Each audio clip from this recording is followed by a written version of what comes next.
안녕하세요. 과학으로 보는 세상시. 오늘도 알면 알수록 신기하고 재밌는 과학 이야기와 함께 찾아왔습니다. 요즘 가을이 가까이 조금씩 찾아오는 것 같습니다. 요즘 뭐 하늘 볼 때마다 감탄이 절로 나요. 맞습니다. 마치 제 마음처럼 깊고 또 넓고 높은 것을 보다 보니까 정말 파란 하늘을 보니까 누군가 물감으로 색칠을 해놓은 것 같더라고요. 맞아요. 저는 이 하늘을 보다 보면 이런 생각들을 해요. 저기 훨훨 날아간 새들을 보면서 아, 나도 저 새처럼 하늘을 훨훨 날았으면 좋겠는데 왜 날 수 없을까? 이런 아쉬움이 가득하더라고요. 우리 창현 씨가 아쉬움이 많은 것 같은데 그 아쉬움을 오늘 조금은 덜어드릴 수 있을 것 같습니다. 오늘 우리가 이야기를 나눌 주제 바로 이거거든요. 네. 와, 그러면 오늘 비행기 타고 하늘을 한번 이렇게 날아보나요? 네, 기대하셔도 좋습니다. 네. 신기한 비행기의 세계로 떠나봅니다.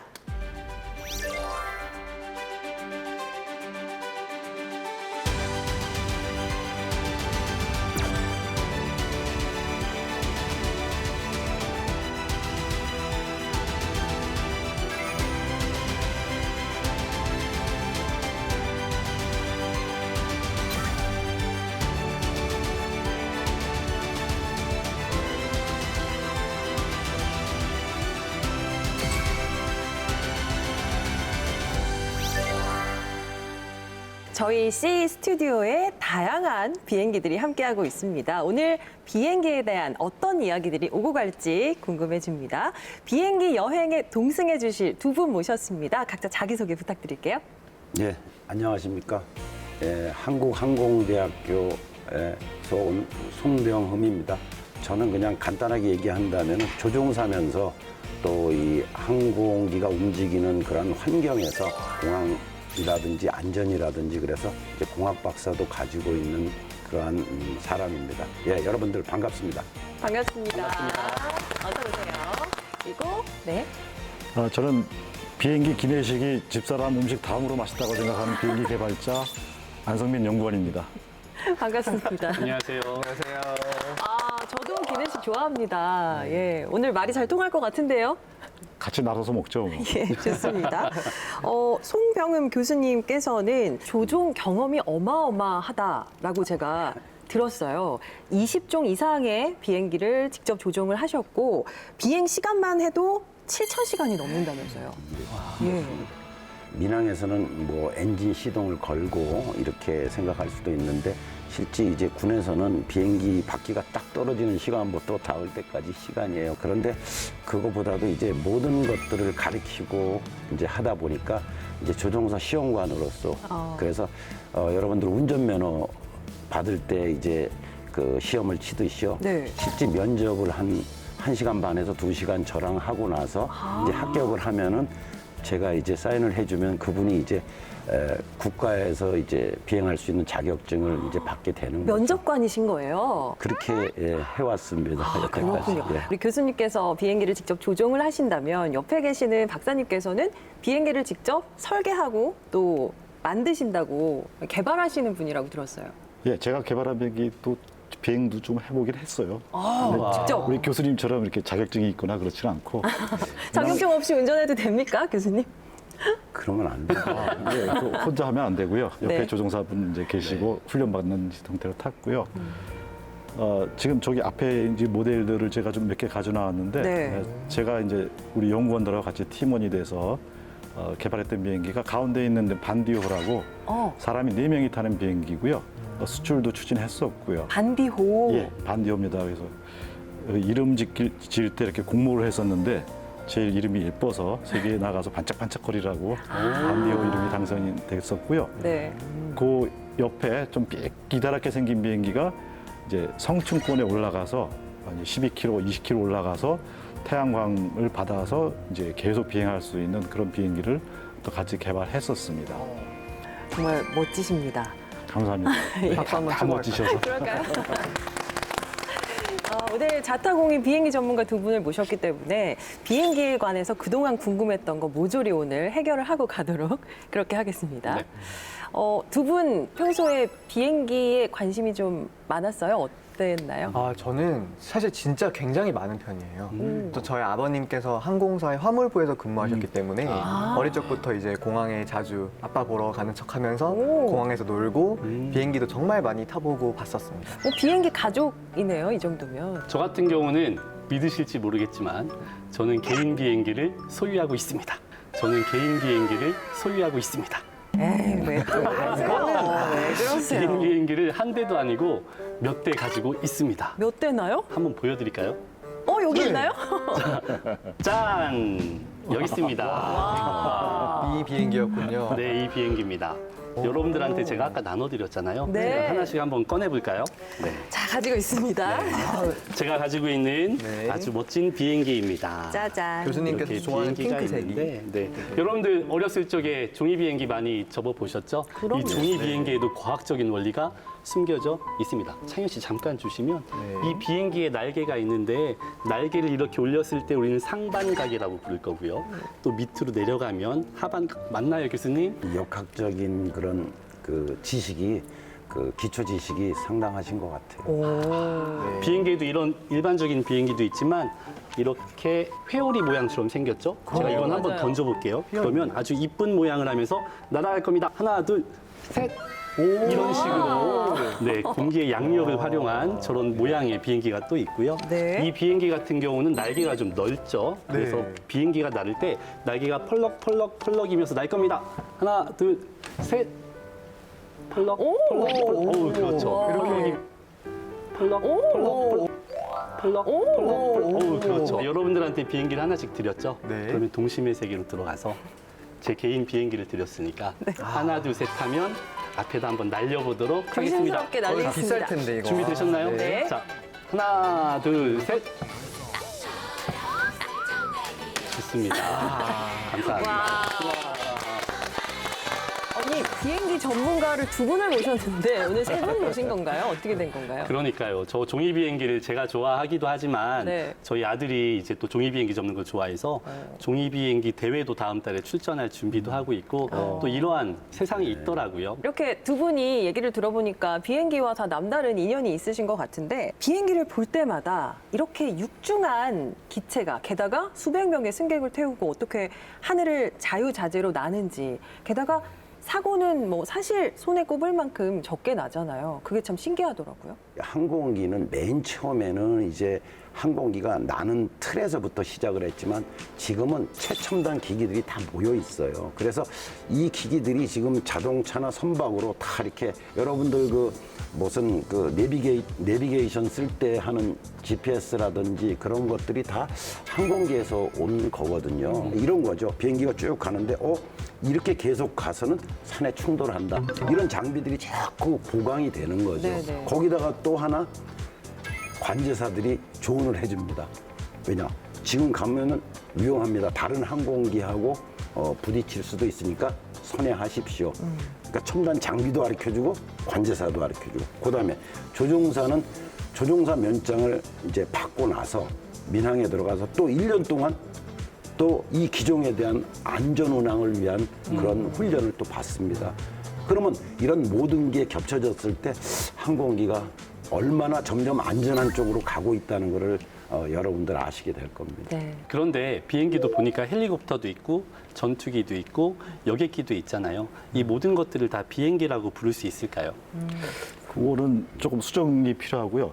조금 아까 우리 배 교수님 날리신 종이 비행기, 네. 비행기라고 부르잖아요. 네. 사실 종이 비행기는 비행기는 아니에요. 또 헬리콥터도 비행기는 아닙니다. 근데 그런 것들을 다 통틀어서 항공기라고 부르거든요. 근데 비행기라고 하면 네 가지 조건을 만족해야 되는데 첫 번째 조건이 공기보다 무거워야 되고 물론 헬리콥터도 공기보다 무겁습니다만 네. 그다음에 엔진이 있어야 되고요. 조종이 가능해야 되고 그다음에 날개가 고정돼 있어야지 비행기라고 부릅니다. 근데 그래서 헬리콥터는 헬리콥터는 비행기가 아니군요. 그렇죠. 헬리콥터는 날개가 돌아다니거든요. 네, 네. 그래서 헬리콥터는 그냥 항공기이지만 비행기는 아닙니다. 그렇군요. 아까 보신 그 종이 비행기도 엔진이 없기 때문에 그거는 글라이더라고 부릅니다. 제가 메모를 했습니다. 그러니까 항공기는 열기구나 비행선을 포함해서 하늘을 날아다니는 모든 기구를 얘기하는 것이고 비행기는 여러 항공기 중에서 한 종류다 이렇게 이해를 하면 네, 되겠네요. 맞습니다. 예, 앞으로는 헬리콥터를 어디 가서 비행기라고 하는 실수는 하지 맙시다, 여러분. 네, 저도 배웠습니다. 네. 그래서 제가 준비했습니다. 이렇게 호기심 돋보기에 불이 켜졌습니다. 비행기 하면 떠오르는 높이와 속도에 대해서 박창현의 호기심 돋보기에서 알아보도록 하겠습니다. 네.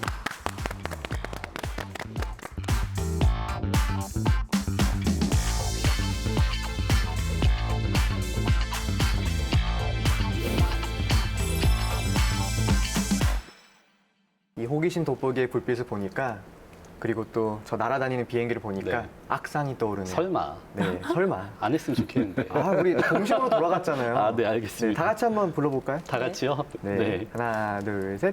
떴다, 떴다, 비행기 날아라. 호! 따라라, 호! 따라라. 아, 이절까지? 거기까지. 네, 여기까지. 비행기를 타신 분들은 알겠지만 밖에 창문을 잠깐 이렇게 보면은 밑에 뭐가 있죠? 구름. 네, 구름이 바로 발 밑에 있습니다. 맞아요. 비행기를 타면은 구름이 바로 아래다 보이는데요. 여기서 제가 하나 키워드를 소개해드리도록 하겠습니다. 네. 짜잔. 오. 네, 뭔가요? 보이시나요? 네, 안전고도 1만 미터. 네, 비행기는 실제로 높이 나는데요. 1만 미터 안전고도? 이게 과연 어떤 의미일까요? 효율적이면서 경제적인 고도겠죠. 그리고 비행기가 좀 덜 흔들리고 이제 편안하게 갈 수 있는 고도라고 할 수가 있습니다. 흔히 조종사들은 뭐 3만 5천 피트 뭐 이렇게 얘기를 하거든요. 왜냐하면 그 항공기의 계기들이 피트로 되어 있으니까. 근데 한 10km 정도를 이렇게 날아다니게 됩니다. 그렇게 되면 어떻게 되냐면 사실은 1000피트, 300m당 그 온도는 2도가 낮아지고 밀도도 2%가 낮아져요. 그러면 예를 들어서 100km로 달린다. 그럼 160km로 달릴 수가 있어요. 그 이유는 이런 겁니다. 여러분들 막 달리기 할 때 너무 빨리 달리면 바람이 불어오지 않아도 막 바람에 영향을 받아서 막 몸이 앞으로 안 나가죠. 네. 그러니까 더 빨리 나가려고 그러다가 막 휘청대기도 하고 그러는데 네. 똑같습니다. 항공기도 공기를 통해서 양력을 받아요. 그렇지만 앞으로 빨리 갈 때는 공기의 저항을 받게 되는 거죠. 근데 그 고도에 올라가면 공기 저항도 적고 그러다 보니까 자연적으로 연료 소모도 적게 되는 거죠. 아, 그러니까 효율적으로 비행을 할 수 있는 그렇죠. 거네요. 그리고 좀 더 빨리 갈 수 있고요. 그리고 또 구름이 한 2만 5천 피트. 그러니까 한 10km 정도 되면 거의 구름이 특이한 경우 빼놓고는 없어요. 공기가 안정적이에요. 그럼 편안하게 갈 수가 있겠죠. 네. 그래서 이런 모든 이유 때문에 아마 조금 전에 안전고도라고 이렇게 말씀하신 것 같아요. 네. 그럼 다음 키워드로 한번 넘어가 보도록 하겠습니다. 네. 다음 키워드는요. 자, 네, 소리보다 빠르게. 네, 비행기가 빠르다는 건 알고 있는데 소리보다 빠르다? 이 소리도 굉장히 빠르거든요. 박사님, 그쵸. 이게 어떤 의미인가요? 사실 소리의 속도를 먼저 알아야 되는데요. 소리의 속도는 소리가 전달되는 물질마다 다릅니다. 공기 속, 또 바닷속 다 다른데 일반적으로 공기 속에서 소리의 속도는 1시간당 1200km 정도 간다고 지금 생각을 하고 있습니다. 바닷속에서는 한 4~5배 더 빠르고요. 그런데 이 소리보다 빠르게 만약에 물체가 이동을 하게 되면 물론 빨리 가는 것까지는 좋은데 그렇게 되면 이제 연료도 더 먹고 뭐 여러 가지 소리도 많이 심하겠죠. 그래서 현재 일반적인 비행기들은 다 여객기들은 다 그 음속을 돌파하지 않는 속도로 비행을 합니다. 800km에서 1000km 정도. 전투기들은 더 빨라야 되니까 이제 초음속으로 비행을 하고 있고요. 그런데 오래전에 만들어지기도 했지만 음속을 돌파하는 비행기도 만들었었죠, 여객기를. 혹시 그 초음속 비행기가 콩코드 비행기 아닌가요? 예, 초음속 이제 여객기라고 하는 게 좀 더 맞을 것 같은데 1970년대 영국하고 프랑스하고 해서 개발한 비행기가 있습니다. 보통 한 7시간 정도 걸리는 비행을 음속 2배를 돌파해서 거의 3시간에 왔다 갔다 할 수 있는 빠른 비행기였죠. 근데 빠른 게 항상 좋은 게 아닌 게 빠른 비행기를 만들려고 그러다 보니까 연료를 한 4배 이상 쓰게 됐어요. 속도가 2배가 되면 연료를 거의 4배를 먹거든요. 그래서 비용이 보통 한 70만 원, 80만 원 하던 영국하고 뉴욕 사이를 거의 70, 80만 원짜리를 막 1,000만 원 넘게 주고 비행해야 하는 그런 이제 좀 비싼 비행이기도 했고, 소음이 많이 발생하는데 그 소음 때문에 이제 뭐 여러 사람들이 불편해하고 또 그 소음을 또 줄이려고 그러다 보니까 동체를 이렇게 둥근 거에서 아주 가늘게 만들었어요. 그래서 그러면 보통 많이 못 하겠네요. 많이 못하죠.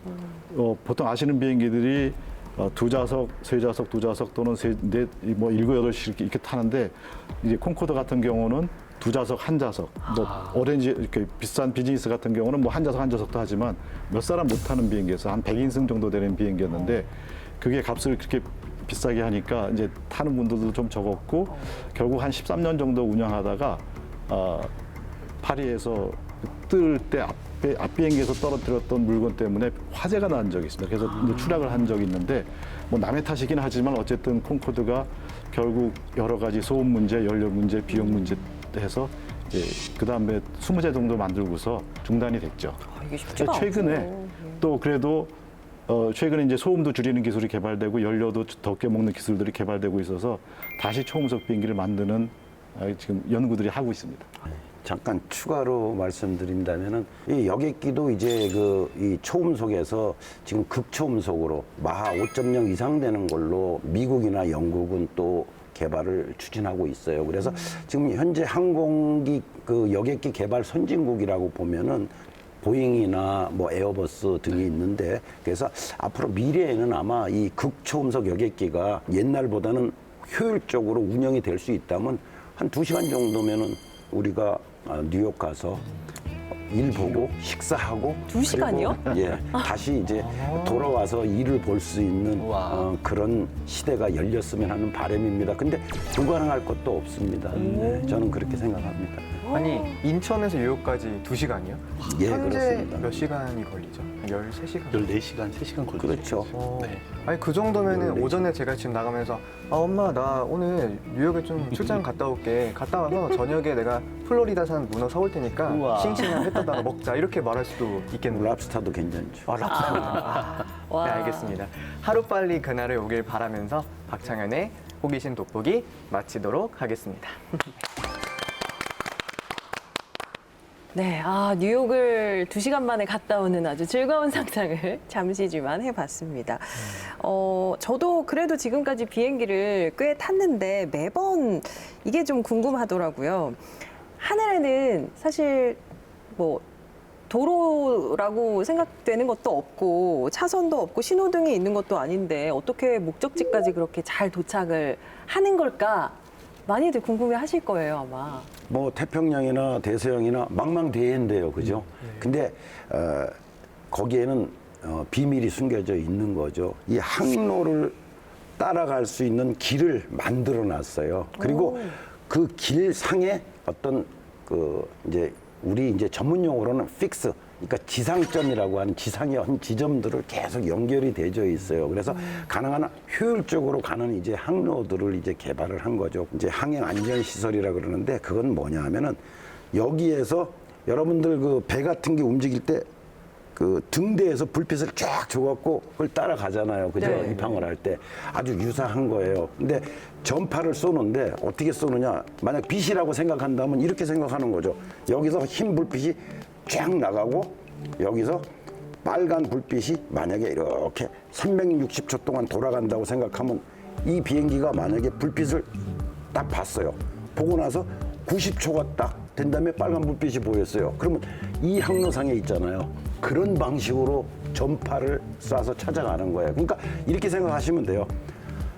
그 배가 등대를 보고 찾아가는 것을 계기상에, 조종사 계기상에 나타나게 해준다. 이렇게 간단하게 생각하면은 그러면 하늘에 길이 생기는 거죠. 그다음에 거기에다가 이제 좌표 같은 거를 넣어가지고 이제 그 선을 긋는 게 바로 계기상의 조종사에게 가르쳐줘요. 그러면 그것이 아주 정확한 지상의 길처럼 가는 거죠. 가면서 각 그 웨이포인트라 그러는 지상에 있는 지점을 확인을 하면서 이제 그 HF나 위성통신으로 또 관제사하고 교신도 해요. 여기 잘 지나가고 있다. 관제사나 지상의 그 항공사의 이 운항 관리하고 안전 시스템이 있어요.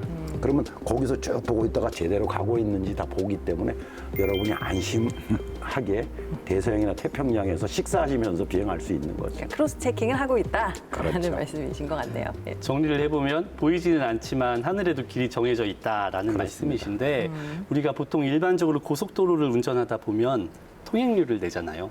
혹시 항공을 이용할 때도 항로를 이용할 때도 통행료를 내는 경우가 있나요? 통행료 내야죠. 내야죠. 당연히 내야죠. 뭐 예를 들면 세 나라를 통과하면 세 나라에 다 각각 다 그 항공 통과료를 내야 되죠. 그 영공을 통과하는 그렇죠. 때마다. 예. 그 내는 이유는 뭐 간단합니다.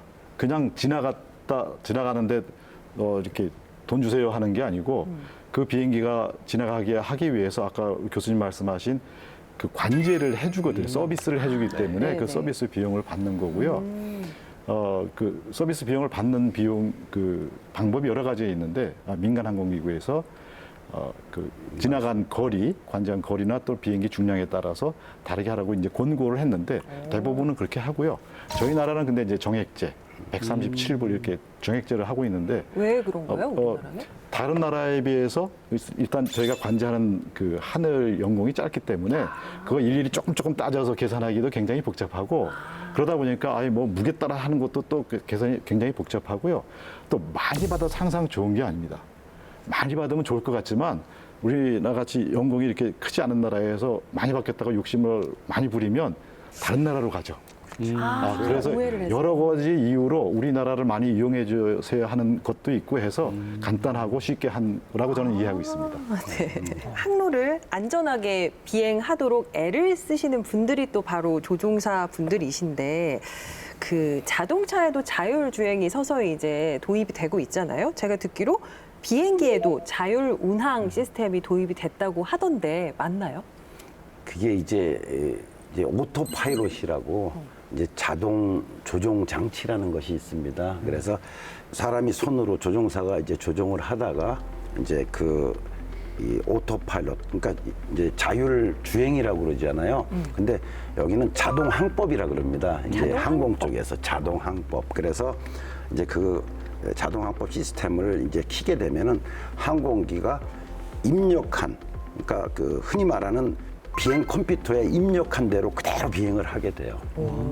그래서 근데 그것을 비행을 하게 되는데 보통 이제 항로에서 이제 이런 것들을 많이 하게 되죠. 왜냐하면은 만약에 비행을 해서 이제 쭉 들어오다가 이륙이나 착륙을 하기 위해서 여기 쭉 들어와요. 이제 관제권이라 그러죠. 이제 관제권. 그러면 관제사하고도 교신도 해야 되고 또 다른 비행기하고도 어떤 착륙 순위나 이제 순서를 발부받는 거죠. 이렇게 해야 되기 때문에 여기서는 오토파일럿 딱 해놓고 이대로 가라?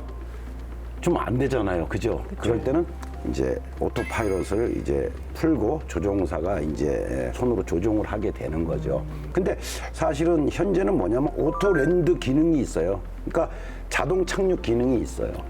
그리고 이제 카테고리 뭐 3, 좀 어려운 얘기지만 등급에 따라서 그 비행장하고 항공기 등급에 따라서 자동 착륙에서 자동 파킹까지도 할 수가 있는데 아직까지는 그것이 안전하지 않기 때문에 일반화되지 않고 조종사가 관제사의 지시를 받아서 이제 착륙하는 경우가 이제 대부분인 거죠. 안 그러면은 이제 착륙을 해서라도 그 다음에 조종사가 잡아서 이제 자기가 원하는 주기장, 그러니까 항공기가 주기해야 될 대로 이제 들어가게 되고 그렇습니다. 그래서 아마 미래에는 오토 착륙, 자동 착륙, 자동 파킹 뭐 이런 것도 되겠죠. 왜냐하면 자동차도 지금 그쵸. 자율주행, 인공지능으로 자율주행을 하고 있으니까요. 네. 제가 갑자기 기억이 나는 게 캐나다에 여행을 간 적이 있었는데 그 안에서 다른 지역으로 이동을 하느라고 국내선 조금 작은 비행기를 탔었거든요. 근데 기상 상황이 갑자기 안 좋아져가지고 비행기가 막 아래 위로 뚝뚝 떨어지면서 그렇게 흔들린 적이 있었어요. 정말 뭐 안에 있는 분들 소리도 지르고 기도하는 분도 계시고 다시는 안 겪고 싶은 그런 기억이었는데 그럴 때 느낀 게 조종사분들은 그럴 때 대처를 해야 되니까 더 당황을 할 것 같은데 조종을 해보셨잖아요. 그런 경험 있으셨어요, 교수님? 이렇게 이제 하늘에서 보면은 구름이 이렇게 새털구름이라고 이렇게 막 흩날려요. 그러면 공중에 바람이 많은 거예요. 그러니까 구름이 있는데 구름 옆에가 막 이렇게 흩어져 있어요. 네네. 근데 아주 맑은 하늘에도 어떤 게 있냐면은 그 터뷸런스라 그러는데 수직 돌풍이 있어요. 그러니까 수직으로 떨어지는 돌풍들이 있어요. 그러면 그것이 걸렸을 때는 비행기는 쫙 떨어지는 거예요. 꼭 뭐 엔진에 이상이 생긴 것만 아니고 근데 이럴 경우에 이제 안에서 얘기를 하죠. 바로 시트벨트를 네네. 이제 조여주세요. 그리고 지금 근데 그때 어떻게 하느냐 조종사들은 속도를 줄입니다. 그러면 항공기는 좀 더 덜 흔들려요. 그리고 항공기 기체에도 무리가 덜 가게 되고 그래서 이제 그런 조작을 하게 되죠. 그리고 이 툭 떨어지는 것도 위험하지만 이제 그런 것들이 이제 이착륙할 때 가까이 있을 때가 참 이제 안 좋은 거죠. 그래서 착륙할 때 8분, 이륙할 때 3분. 그래서 뭐 마에 11분 이런 얘기도 들어보셨죠. 그때 조종사들이 할 일이 가장 많은 상태죠.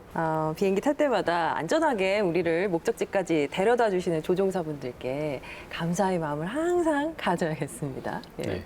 저 같은 경우는 비록 종이 비행기이긴 하지만 수십 대를 보유한 사람으로서 오늘 비행기에 관한 상식들 또 재미난 이야기를 많이 알아가고 있는데 여기서 끝이 아닙니다. 지금부터는 배행열의 잡학사전에서 비행기 속에 숨겨진 신기하고 재미난 얘기들을 더 파헤쳐 보도록 하겠습니다.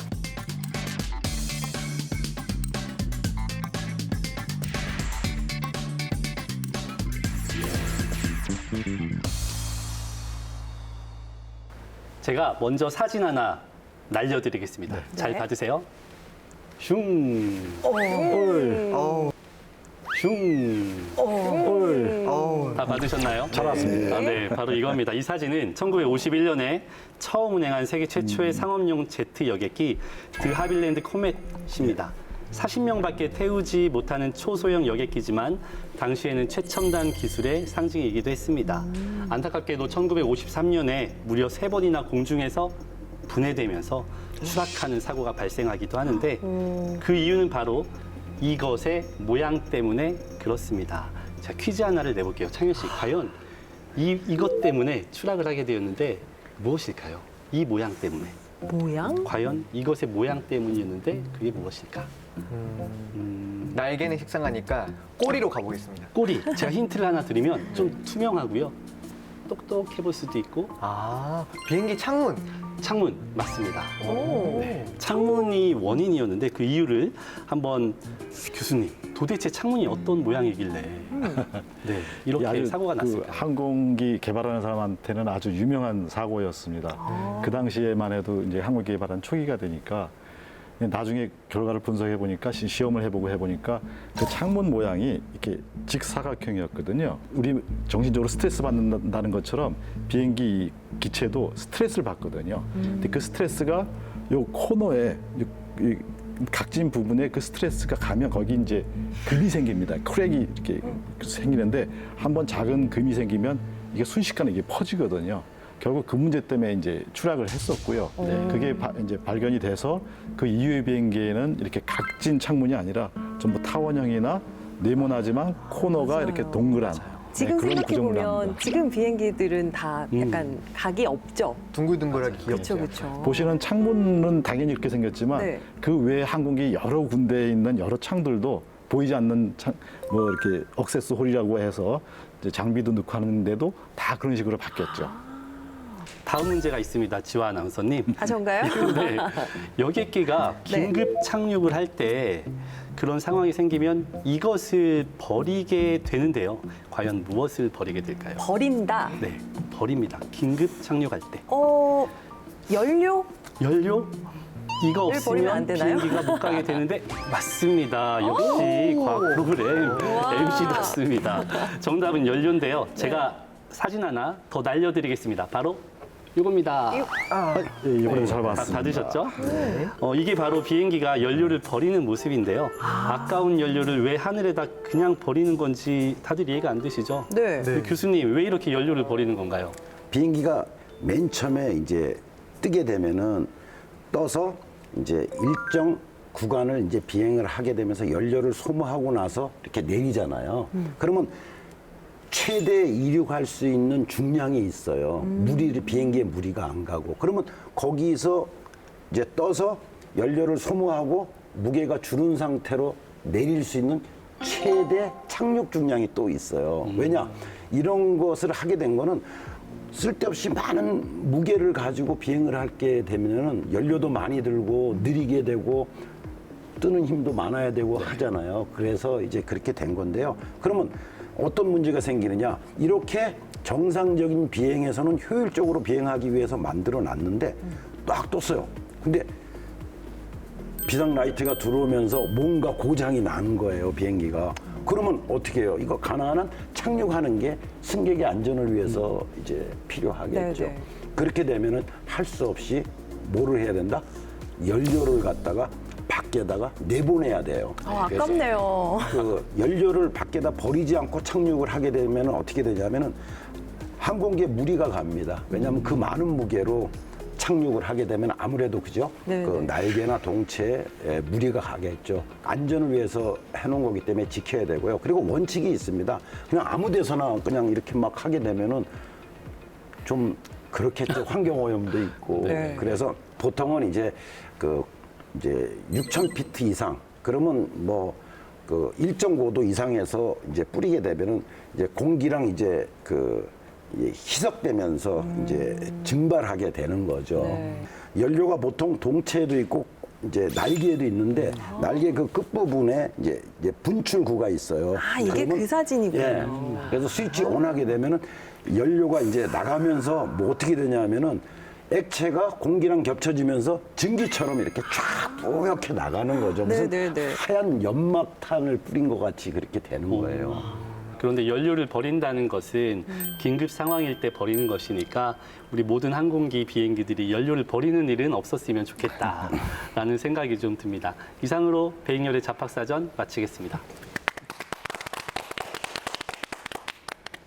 얼마 전에 참 반가운 소식이 들려왔습니다. 우리나라의 전투기 KF-21이 무사히 시험 비행을 마쳤다고 하는데 KF-21이 도대체 뭐길래 이렇게 언론에서 떠들썩하게 얘기를 하는지 궁금하더라고요. 이게 그렇게 대단한 성과인가요? KF-21은 초음속 전투기고요. 초음속 전투기가 중요한 이유는 국가방위 수호에서 이제 전투기라는 개념이 굉장히 중요한데 외국의 전투기, 뭐 최신의 전투기를 이제 F-35 같은 경우는 1,000억 원 이상도 하거든요.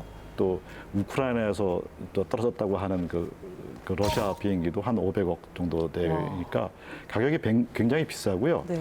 그 가격만 비싼 게 아니라 실제로 F-35 같은 거는 1시간 비행하는데 한 4천만 원 정도의 비용이 든다고도 하고요. 1시간? 네. 그래서 비용이 굉장히 많이 들고 또 외국의 비행기를 저희가 전투기 같은 거를 이제 사서 쓰면 또 어떤 비용이 많이 드냐면 유지 보수의 비용이 굉장히 많이 듭니다. 혹시 그 잉크젯 프린터 같은 걸 사 보시면 프린터는 싸게 주는데 맞아요. 잉크가 비싸요. 비싼 경우가 있지 않습니까? 전투기도 처음에 이렇게 협상을 잘해서 싸게 들여와도 나중에 후속 지원이라고 하는데 그 부품을 바꿀 때 굉장히 비싼 비용을 내야 되는 수가 많고요. 또 우리나라 입맛에 맞게 우리나라 사정에 맞게 조금 더 이렇게 수정을 하고 싶어도 그 수정을 마음대로 못 하거든요. KF-21이 또 중요한 건 수출도 가능하다는 거죠. 수출이 가능하다는 이유는 뭐냐면 F-35 같은 경우는 저희는 미국에서 그 수입을 할 수 있지만 그 핵심 기술이기 때문에 미국이 함부로 아무 나라에다 팔지는 않습니다. 네. 그러면 그 F-35를 살 최신의 전투기를 못 사는 나라나 또는 중국에도 비슷한 전투기들이 있다고 하는데 중국 전투기를 샀다가 또 다른 또 외교적인 문제가 생길 수 있으니까 그 틈새를 파고드는 것도 좋은 전략이라고 생각합니다. 항공 분야에서 가장 복잡한 기술이 전투기 제조 기술이라고 알고 있거든요. 과연 어디까지 발전했는지, 그리고 현재 전 세계 내놓으라 하는 비행기의 전투기들은 어느 정도의 성능을 갖췄는지 궁금합니다. 이 항공의 역사는요, 사실 그 전쟁하고 관계가 있어요. 그래서 1차, 2차 세계대전을 거치면서 사실은 항공기가 발달을 하게 돼요. 특히 이제 군용 항공기가 먼저 발달을 하고 전쟁이 끝나고 나니까 그것을 이제 돈 버는 상업용으로 네. 이제 여객기 기술로 이제 많이 이제 전파가 되는 거죠. 자세한 내용은 제가 네. 강연을 통해서 네. 간략하게 또 말씀드리도록 하겠습니다. 교수님 팀제 강연 부탁드릴게요.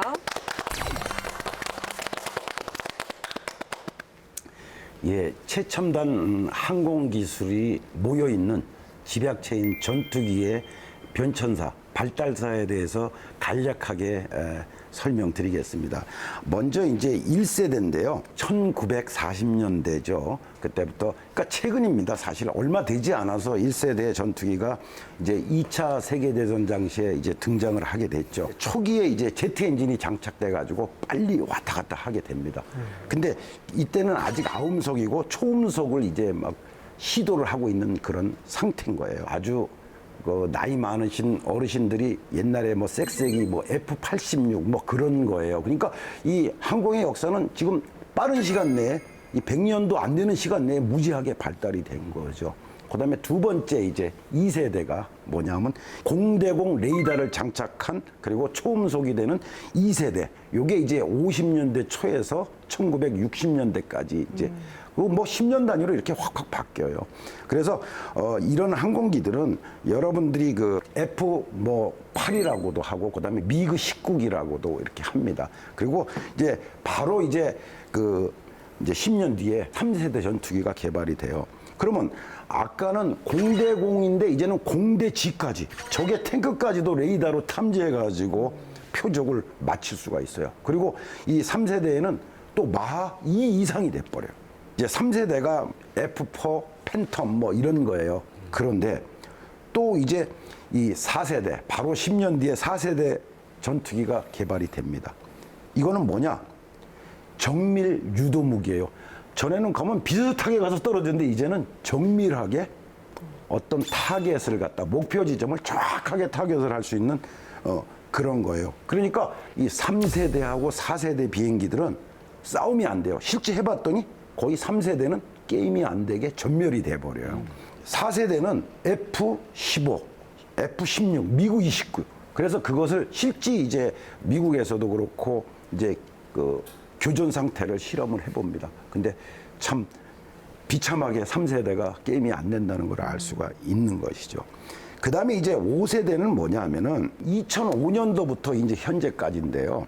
이 5세대 같은 경우는 기존 거에다가 스텔스 기능. 그러니까 뭐냐 하면은 항공기를 레이더로 탐지하려고 그러면 이 반사파가 아예 없어요. 그러니까 적이 알지도 못해요. 아까 그 우리 KF 그 21에 대해서 요거는 그러면 어디에 들어가죠? 요게 바로 4.5세대 항공기입니다. 그러면 4.5세대는 뭐냐? 5세대보다는 못하지만 기능적으로 5세대의 제한적 스텔스 기능을 갖고 있고요.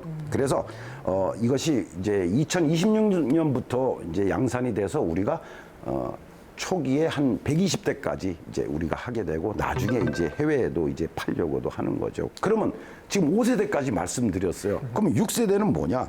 6세대는 미국하고 러시아. 미국 같은 경우는 뭐냐 하면은 FA-XX로 해갖고 6세대 전투기를 개발하고 있고 러시아는 미그 뭐 41, 뭐 확정된 건 아니에요. 그런데 이 6세대 전투기를 개발을 하려다 보니까 이 5세대 전투기도 없는 나라에서 6세대 전투기를 개발하려고 그래요. 어디요? 프랑스, 독일, 영국 같은 경우. 왜 그러냐? 돈이 많이 들어가요. 5세대 전투기를 개발하려니까. 야, 우리 그거 스킵이 하고 6세대로 가자. 그럼 6세대는 뭐냐? AI 기능이 있어요. 비행기가. 또 그다음에 무인기도 여러 대 거느리고 있어요.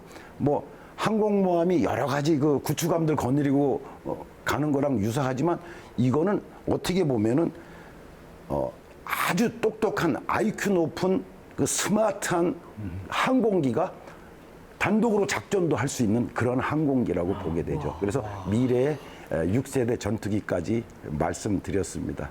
예. 경청해 주셔서 감사합니다. 감사합니다.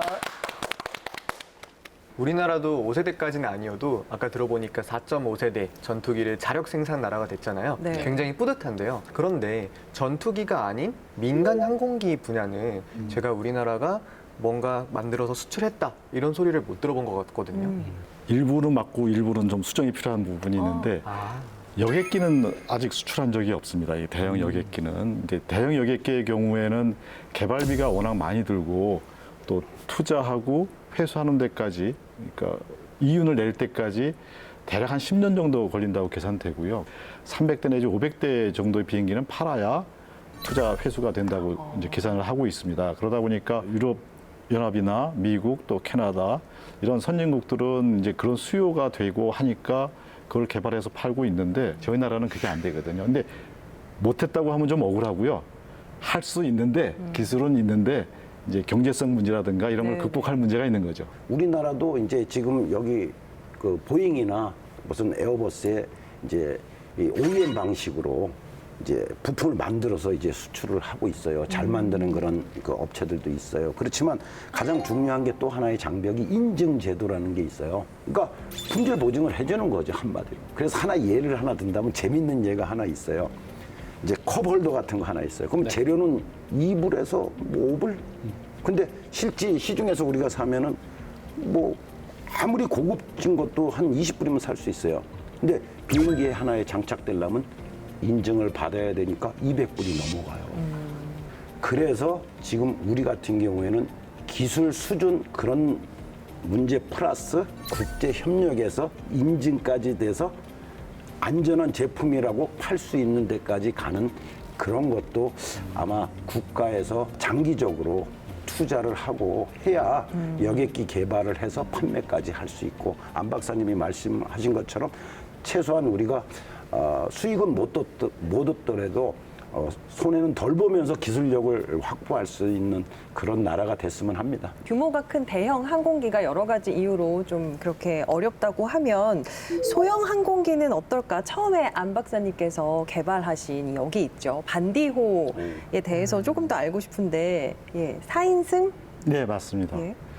그 시청자분들이 보시기에 맨 왼쪽에 있는 비행기 한번 보시면 저게 이제 부활이라는 비행기고요. 6.25 전쟁 중에 개발돼서 6.25 전쟁이 끝나자마자 이제 초도 비행을 성공한 비행기고, 어떻게 보면 현대식 비행기 중에는 가장 처음 우리나라에서 개발된 비행기고요. 주로 연락기 이런 걸로 쓰이다가 그 이후에는 항공기 기술에 대한 워낙 그 산업화 초기라서 항공기까지 개발할 생각을 못 하고 있다가 1989년도에 저 항공우주연구원이 생기면서 이제 민간 항공기 개발을 이제 시도를 시작했습니다. 그래서 이제 8인승 비행기를 먼저 이제 그 연습 문제 풀듯이 개발한 비행기가 하나 있었고요. 2001년부터 보시는 가운데 있는 하얀 비행기, 저 비행기 반디오라고 저희 이름을 줬는데 그 비행기를 저희 팀원들이랑 개발을 해서 이제 수출도 성공한 적이 있었죠. 실제로 국내에서 처음으로 수출에 성공했으면 엄청 화제가 됐었을 것 같아요. 당시에는 큰 화제가 됐었습니다. 그래서 그 우리 국내에 있는 대학 활주로에서 그 수출 행사도 하고요. 반디오가 그 개발되기까지 많은 연구원들 또 많은 분들이 또 도와주셨는데, 실제로 계약을 국내 기업이 그걸 하시게 됐는데 60대 계약을 했었었고요. 근데 이제 그 기업하고 또 그 미국에 있는 기업이 서로 비행기를 이제 사고 파는데 중간에 좀 문제가 발생해서 두 기업에 여러 가지 문제가 발생해서 계속 되지 못하고 6대 정도 수출하고 이제 그만뒀죠. 그래서 반디오 개발은 이제 그렇게 해서 이제 끝이 났지만, 반디오에서 획득된 기술들이 상당히 적용돼서 그 반디오 오른쪽에 보시는 비행기가 KC-100 나라온이라는 비행기인데 국내 기업에서 주도해서 개발했고요. 저희들이 같이 공동 연구로 개발을 해서 인증까지도 다 받았고 비행시험도 잘 했고요. 다만 아직 국제 정세라든가 또 그 판매망 확보 이런 면에서 아직 그 수출이 되지는 않고 있는 게 좀 섭섭하긴 합니다. 네. 앞으로 수출 가능성이 충분히 있는 거죠? 그렇죠. 충분히 가능성이 있고요. 세계 경제가 좀 회복이 되고 저희도 이제 처음 만든 비행기지만 좀 너무 고급 비행기를 만든 경향이 좀 있었습니다. 그리고 좀 욕심들이 나서. 그럼 그래서 가격이 좀 비싸겠네요. 그렇죠. 그래서 좀 소비자들이 좀 쉽게 살 수 있는 좀 가격이 저렴한 비행기도 또 좀 개발을 해야죠. 예. 미래로 한번 가보겠습니다. 미래에는 어떤 비행기가 하늘을 좀 날아다닐까 궁금하네요. 그 전기 여객기를 만들자. 소형 항공기들은 지금도 전기를 넣어 돌릴 수 있는 연구들을 하고 있는데 여객기도 전기로 한번 날려보자. 그러면 그린 에너지가 되니까. 네네. 그 연구는 시작은 되어 있는데 이제 좀 아직 연구를 더 많이 해야 되는 부분이고요. 이제 무인기들을 많이 연구를 하고 있습니다. 그래서 군사용 무인기는 뭐 워낙 많이 하고 있고 이번 그 유럽에서 있는 전쟁에서도 무인기들이 많이 활약을 하고 있지만 좀 활약하는 게 좋은지는 잘 모르겠습니다만은 무인기는 아직 유인기 수준만큼의 안전하다는 그 인증이라든가 이런 게 아직 제대로 갖춰져 있지 않습니다. 그래서 무인기도 유인기만큼 안전하게 더 만드는 것들 그런 연구들을 더 하고 있고요. 제가 같이 또 참여하고 있는 것 지난 10년 동안 해왔던 것 중에 하나가 보시면 부활과 반디 사이에 있는 두 번째 비행기가 성층권에 올라가서 비행하는 비행기입니다. 네. 저 비행기의 장점은 뭐냐 하면 뭐 12km에서 20km 그 밑에를 이제 대륙권이라고 부르는데 거기에는 태풍이 분다거나 비바람이 있고 바람이 많이 불어서 비행하기 어려운데 성층권에 올라가면 그런 것들이 굉장히 조용하거든요. 바람도 적게 불고 그래서 거기서 오래 날 수 있는 조건이 있고요.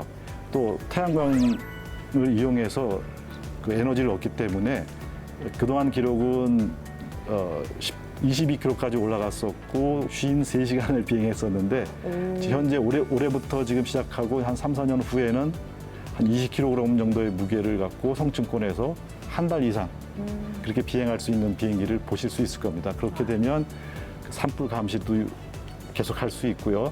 우리나라 그 영해에 들어오는 외국 선박들, 이렇게 조그만 선박들 들어오는 것도 미리미리 감시할 수 있고 여러 가지 사용이 가능하죠. 앞으로 우리나라의 그 항공 우주 인력이 너무나 많이 필요합니다. 그래서 지금 이제 중고등학생들 꿈나무들은 아마 항공에 관심을 가진다면은 여러분의 아마 좋은 연구할 수 있는 분야가 되지 않을까 추천해 드립니다. 예. 네. 아, 우리 교수님 그리고 박사님의 후배가 되실 우리 청소년들 많이 관심을 가져주셨으면 좋겠습니다. 자, 이제 마지막 순서만 남겨놓고 있습니다. 배 교수님 오늘 유독 네. 더 신경을 쓰시는 것 같아요. 예. 비행기 한 네. 줄로 어떻게 정리할 수 있을까요? 오늘 이 시간을 지나면서 생각을 해보니까 이렇게 정리를 해봤습니다. 비행기는 과학이 펼치는 날개짓이다. 그렇습니다. 정리를 해봅니다. 1세대부터 6세대까지 앞으로의 날개짓이 더 기대됩니다.